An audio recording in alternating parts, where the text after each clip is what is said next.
दोस्तों नमस्कार। स्वागत है आपका अपना स्टडी चैनल लर्निंग जीएस वाला में।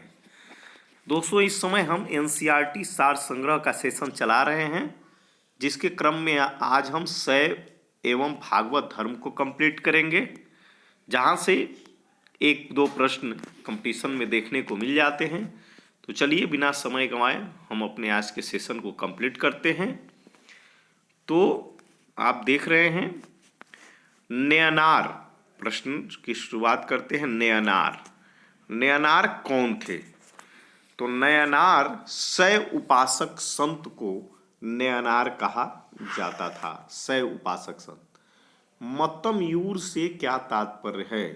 तो मत्तमयूर से तात्पर्य प्राचीन भारत में एक शैव संप्रदाय से है। प्राचीन भारत में एक शैव संप्रदाय मत्तमयूर कहलाता था। त्रिमूर्ति एवं अर्धनारीश्वर की पूजा किस काल में प्रारंभ हुई? त्रिमूर्ति एवं अर्धनारीश्वर की पूजा गुप्त काल में प्रारंभ हुई थी। त्रिमूर्ति एवं अर्धनारीश्वर। मेगस्थनीज ने भगवान शिव को कौन सी संज्ञा दी थी? तो डायोनीसस। भगवान शिव को मेगस्थनीज ने डायोनीसस कहा था। जैन ग्रंथ उत्तराध्ययन सूत्र में वासुदेव का संबंध किस जैन तीर्थकर से बताया गया है? तो वासुदेव का संबंध अरिष्ट नेमि से बताया गया है। लिंग पूजा का प्रथम स्पष्ट उल्लेख किस पुराण में मिलता है? तो लिंग पूजा का प्रथम प्रमाण मत्स्य पुराण में मिलता है। अथर्ववेद एवं श्वेताश्वर उपनिषद में शिव का एक नाम महादेव मिलता है। कहाँ मिलता है? अथर्ववेद एवं श्वेताश्वर उपनिषद में। शिव की प्राचीनतम मूर्ति पहली शताब्दी ईस्वी की मद्रास के निकट रेनीगुंटा में सिद्ध गुड्डी मल्लम लिंग के रूप में प्राप्त हुई थी। अर्धनारीश्वर मूर्ति में आधे शिव तथा आधी पार्वती किसके प्रतीक हैं? अर्धनारीश्वर मूर्ति में आधे शिव आधे पार्वती को ही आप देखते हैं। तो देव और उसकी शक्ति के योग का।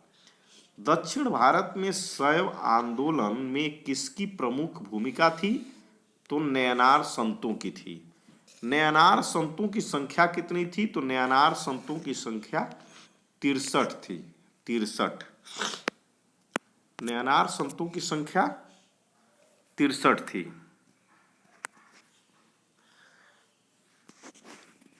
एक संप्रदाय के रूप में शैव धर्म का प्रारंभ किस काल में हुआ था? तो शुंग सातवाहन काल में शैव धर्म का प्रारंभ हुआ था। प्रमुख दर्शन व प्रतिपादक। दर्शन आधार ग्रंथ और इसके प्रतिपादक कौन थे? यहाँ से प्रश्न पूछता है, जहाँ से प्रश्न जो ये सांख्य दर्शन ही पूछता है ज़्यादा, मैं और योग न्याय से, मीमांसा से। तो सांख्य दर्शन सांख्य सूत्र पर आधारित है। इसके प्रवर्तक कपिल मुनि थे। न्याय दर्शन के न्याय सूत्र अक्षपाद गौतम इसके प्रवर्तक थे। योग दर्शन के योग सूत्र पतंजलि इसके प्रवर्तक थे। ये देखिए यहाँ से ये वैशेषिक दर्शन, वैशेषिक सूत्र कड़ाद और उलूक, यहाँ से प्रश्न पूछता खूब है। मीमांसा, तो मीमांसा जो है पूर्व मीमांसा सूत्र जैमिनी इसके प्रवर्तक हैं। वेदांत के ब्रह्म सूत्र बादरायण। चलिए आगे चलते हैं। संप्रदाय एवं संस्थापक, ये देखिए आजीवक संप्रदाय भी खूब पूछता है। तो आजीवक संप्रदाय के संस्थापक मखली पुत्र गोशाल थे। घोर क्रियावादी पूर्णकश्यप। यदृच्छावाद आचार्य अजित के शाकंबलिन। भौतिकवादी पकूत कच्चायन। अनिश्चयवादी संजय बेठलीपुत्र। भागवत धर्म का प्रवर्तक किसे माना जाता है? तो श्री कृष्ण को माना जाता है। किस ग्रंथ में सर्वप्रथम देवकी के पुत्र कृष्ण का वर्णन किया गया है? देवकी के पुत्र कृष्ण के रूप में सर्वप्रथम वर्णन किया गया था छंदोग्य उपनिषद में। छंदोग्य उपनिषद में भागवत संप्रदाय के विकास का श्रेय किन शासकों को दिया जाता है? तो गुप्त शासकों को। हेलियोडोरस तक्षशिला का निवासी था। हेलियोडोरस कहाँ का था? तो तक्षशिला का निवासी था तथा उसके बेस नगर अभिलेख से वासुदेव के संबंध में वर्णन मिलता है। कर्म का सिद्धांत किस दर्शन से संबंधित है? तो मीमांसा से। अवतारवाद का सर्वप्रथम उल्लेख किस ग्रंथ में मिलता है? तो श्रीमद् भागवत गीता में। भागवत गीता में मोक्ष के साधन के रूप में धर्म, कर्म तथा भक्ति को समान महत्व दिया गया है। वह प्राचीन स्थल जहाँ 88,000 ऋषि मुनियों की सभा में संपूर्ण महाभारत कथा का वाचन किया गया था, यह कहाँ है?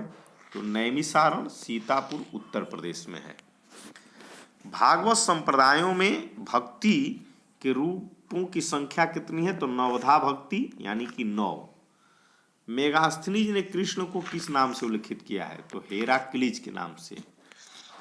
दक्षिण भारत में वैष्णव मत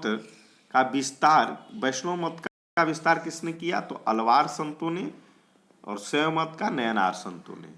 अलवार संतों की संख्या कितनी है? 12 मानी जाती है।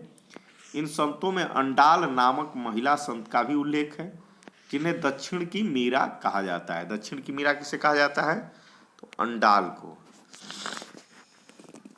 ये देखिए कुछ तथ्य। गुप्त शासक चंद्रगुप्त द्वितीय ने विक्रमादित्य, विक्रमांक तथा परम भागवत आदि उपाधियां धारण किया था। कौन? चंद्रगुप्त गुप्त शासक। विक्रमादित्य, विक्रमांक एवं परम भागवत उपाधियों से प्रश्न अक्सर पूछता है। तो आज का सेशन दोस्तों यहीं समाप्त होता है। तो वीडियो पसंद आए या आगे इस तरह के इम्पोर्टेंट एनसीईआरटी के सार संग्रह वीडियो को प्राप्त करने के लिए आप मेरे चैनल को सब्सक्राइब कर लें और बेल आइकन को दबा दें। जैसे ही वीडियो आपको मिले आपका नोटिफिकेशन आपके मोबाइल पर चला आए। धन्यवाद दोस्तों, थैंक यू।